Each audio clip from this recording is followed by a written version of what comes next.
ito yung ating mga bukid.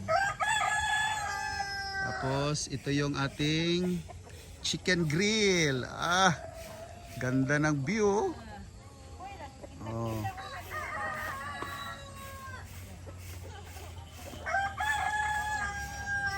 Lang. Karon lang ning adlaw. So kada adlaw murag magtulo na mi ka tray. Wag to pa ka dito? Muha pa ka? Dito? Oh, sige. Yan, itlog. Yan, saan man siya ng itlog? Black astrolorp? Dili. Ha? Sa asa ni siya sa? Maning black astrolorp? So, kada kuha na mo sa itlog nila diri, diretso na ni siya sulod sa incubator, no? Sulod na din sa incubator. Sige daw rin, pangitai daw na ugkuan rin. Ano, itlog. Egg, fresh from farm. Fertile eggs ni tanan.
May bagong dating na naman tayo na incubator.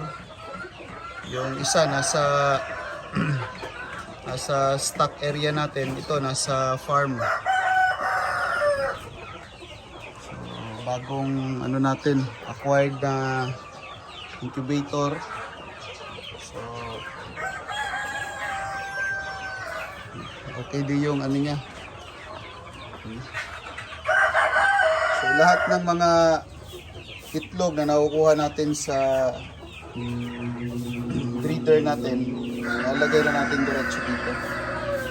Diba? Brown eggs lahat. Galing yan sa RIR, Hubbard, Black Astrolorp, Bantam. Yan, dito natin nilalagay. Diretso na siya.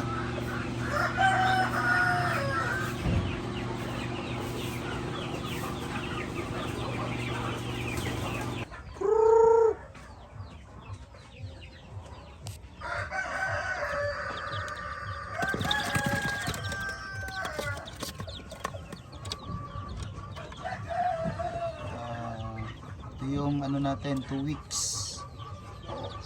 May nahalo lang isang bantam. 2 weeks natin to. Mga Hubbard, RIR, sa mga Black Astrolorp.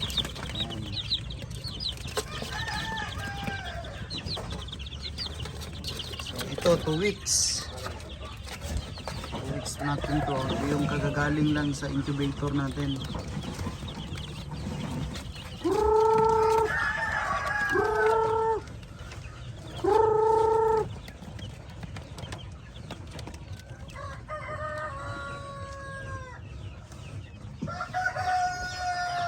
So ito, ilang ano man yan.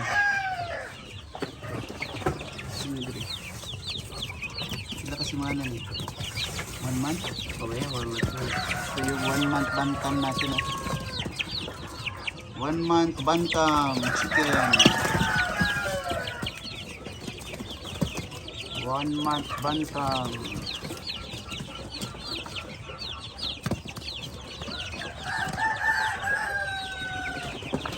Ilan ni kabulan?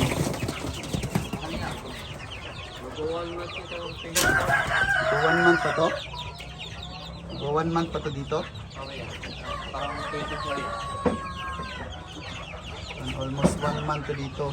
3 weeks.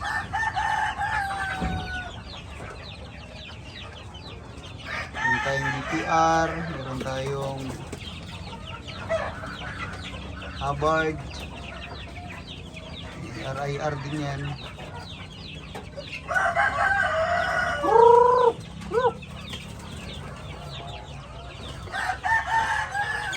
So, ilang weeks man to? 1 month na to. Ito yung 1 month natin, oh. 1 month.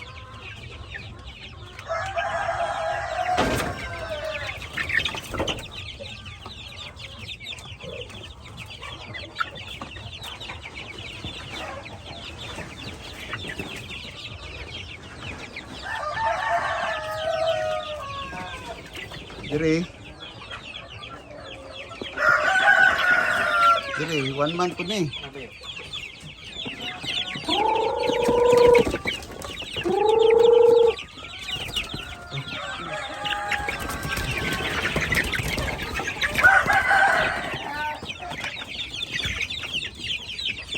Basta.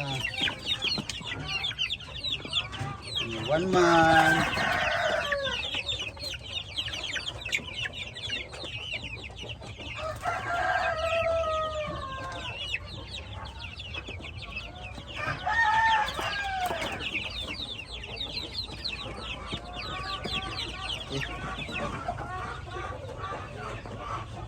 Hindi rin, bago ni siyang kuha. Bantam. Yung mga bantam natin. Ilang weeks na to? Ano yan? Okay na yan. 2 weeks pa lang? 3 weeks. Ang bantam natin, no? Mga cute tayo. Bantam chicks, 3 weeks. Ayan, bantam chicks. 3 weeks na yan sila.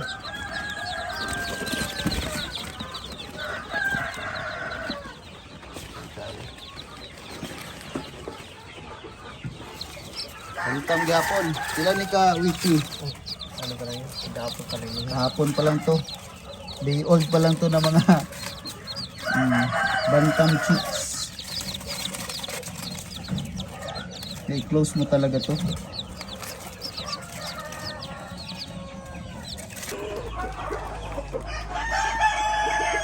Ang RIR natin.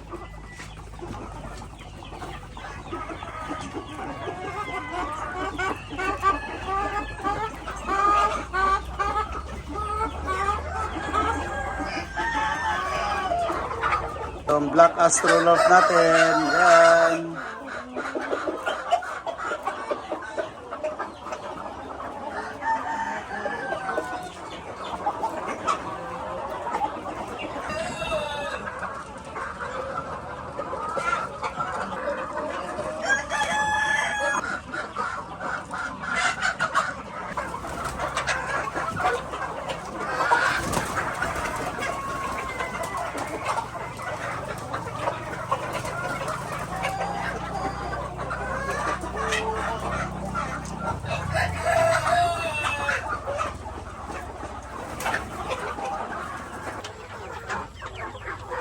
So ito, Rhode Island Red, Black Astrolorp, White Leghorn. So ano na ito, mga 5 to 6 months, no? Malapit na rin itong mangitlog. So magiging breeders na rin. So yung mga lalaki, ito yung ina-harvest natin para sa chicken barbecue natin. Pipilian yung mga lalaki. Kaon.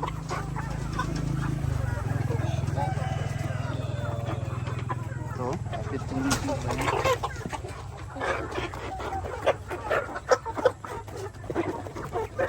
so dito meron silang parang ano nila, beranda. So dito natin nilalagay yung open air siya. Yan. Open air siya. Pwede silang maglabas diyan.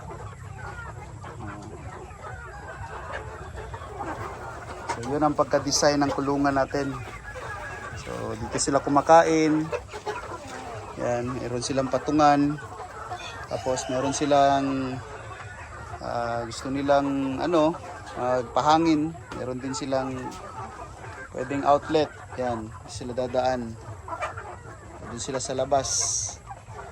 So minsan dyan natin tinatapon yung mga damo na pwede nilang kainin. So dito itong ating mga BPR. Mga BPR natin to malalaki na. 6 months na yan. BPR.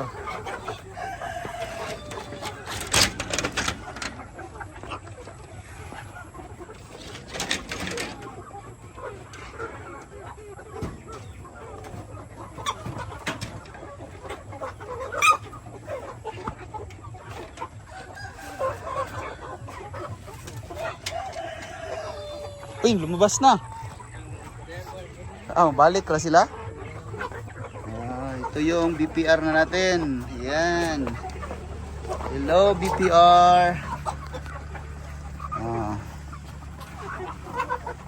Black Plymouth Rock. Ito na.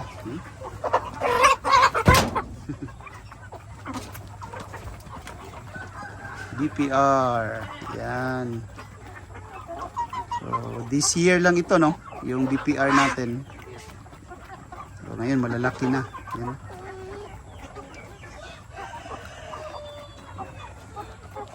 Okay. So, room, anong number to? Room 1, 2, 3, 4. Room number 4. Yung room number 5 natin, ito yung Bantam. Yan, no? Room number 4 natin. Ito yung BPR. Yan, mix Hubbard chicken natin dito. Same dito. So, punta tayo sa room number 5. Yan, nandito yung ating mga bantam. May itlog na, oh. Mabilis mangitlog yung bantam. Dalawa lang yung lalaki pero bilis, no? Anong pagkain nila? Bantam. Dire? Itsara ni mo? Asa bantam? Lahi din yung bantam? Lahi yung feeds? Kani, ipakao na. O malagi gilabyan malagi nimo. Arena magilaw, apa lagi lawgan na rin ya? Gilawgan na niya? Diri ba sila kakaon? Lawgan lang ana. Ay, humana di ay.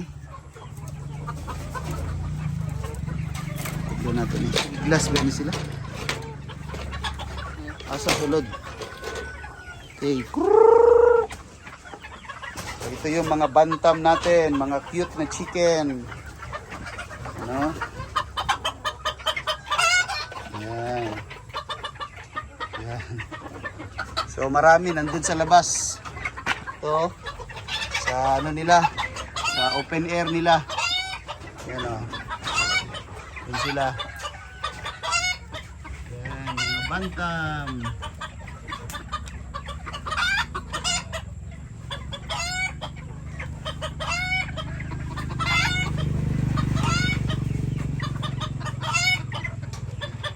Ayan, dalawa lang yung lalaki natin dito. Isa oh. Yan. Saka yung isa.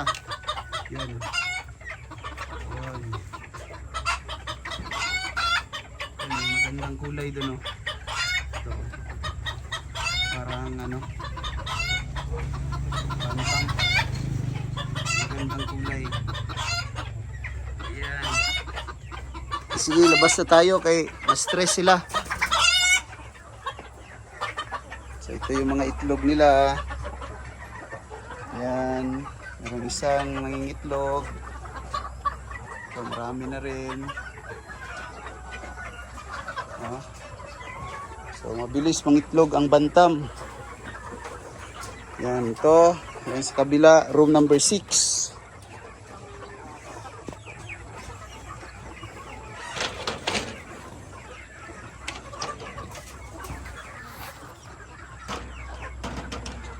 Ang lock nito, ano, ko. Walang lock to. Lahin lang.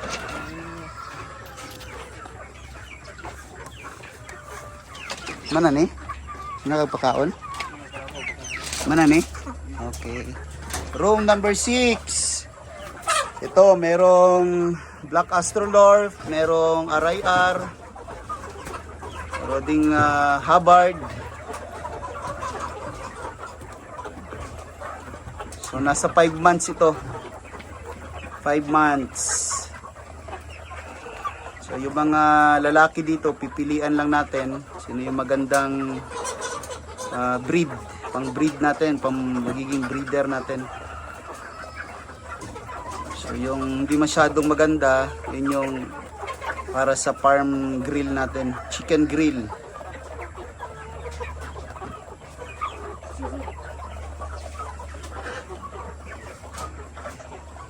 Ini asa manigikan ng isa. So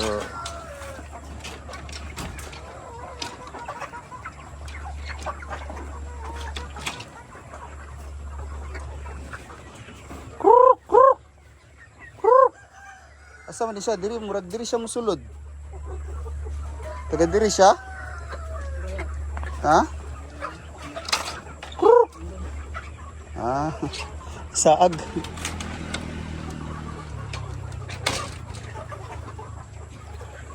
Yan, room number 7. 7. Ito, halo din to, RIR, White Leghorn, Hubbard, Black Astrolorp. Sila oh.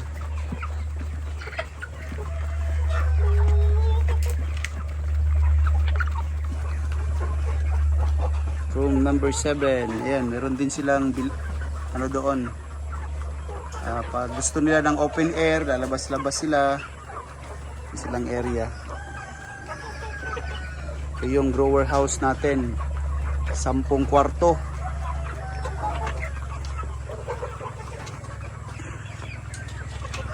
Ito ganing dagko dito. Ay. Yung nanay mga dagko dito kay Lorenzo, pwede natin isagod dito ba?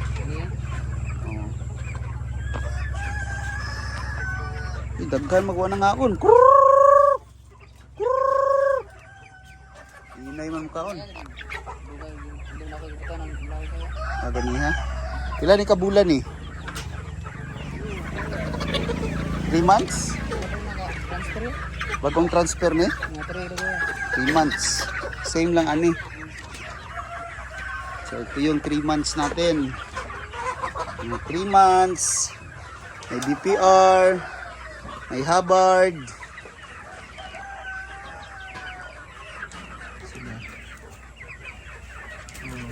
Kini wala na gini net diri no, open na gid siya.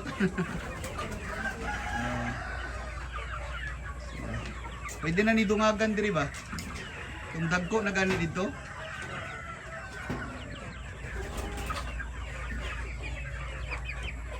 Ito naman ni siya. Aso lang wala sila ikuan patuganan. Kini isa lang kabuok. Buhatan pa di siya kay mas gwapo to, igawas na to ni Lorenzo to na dito.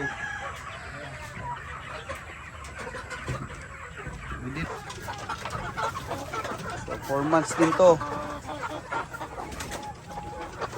Halo na, halo. Halo to no?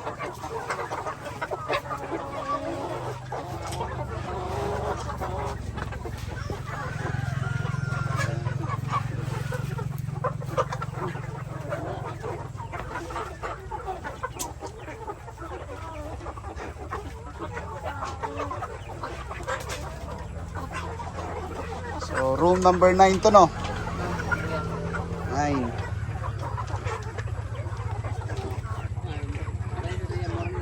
Kani, maura gyapon.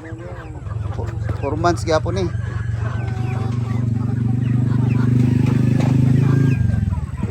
So, yan yung dati nating breeder house. So, ito yung dati nating breeder house. So, ginawa natin dito. Ginawa na natin siyang grower house kasi marami naman tayong mga maliliit ng manok na lumaki na. So ito ngayon. So sineparate na natin sila dito. Ilang months na to, Jeep? 4 na yan. Ha? 4 na. So 4 months to na RIR natin saka Black Astrolorp. Ayan, oh.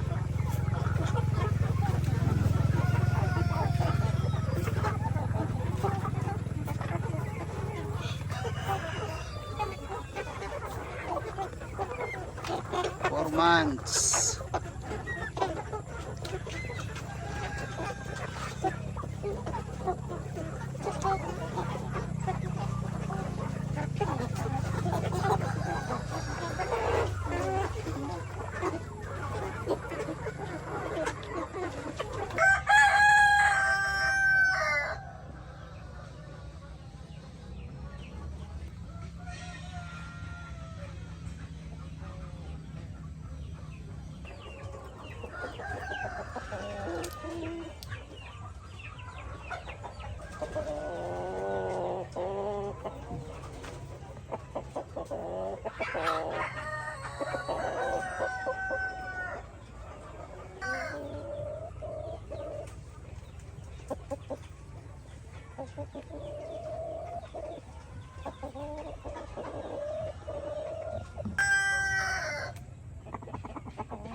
Ayan, meron pa tayong mga rooster dito.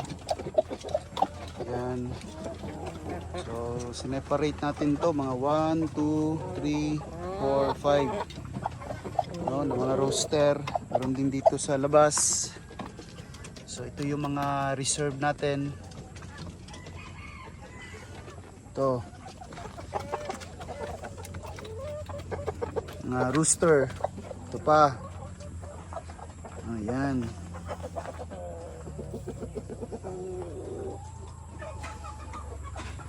So, pasukin natin yung pasukin natin yung maraming dito. Lalaki.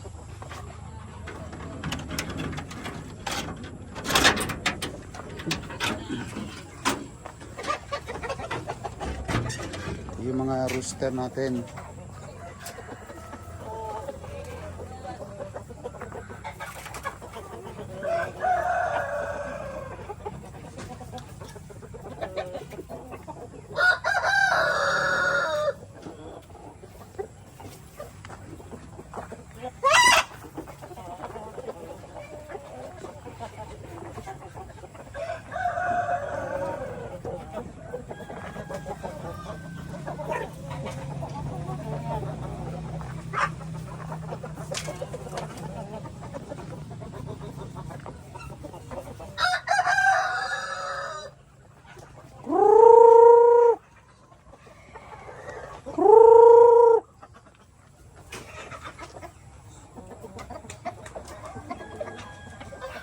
Ito yung mga pamalit doon sa breeders natin. So after 1 month, so ito na naman sila na batch yung ipapalit doon. So naka color coding to sila. Kita nyo naman yung mga paa nila, oh. Ito may kulay green. No, color green ng mga tali sa paa.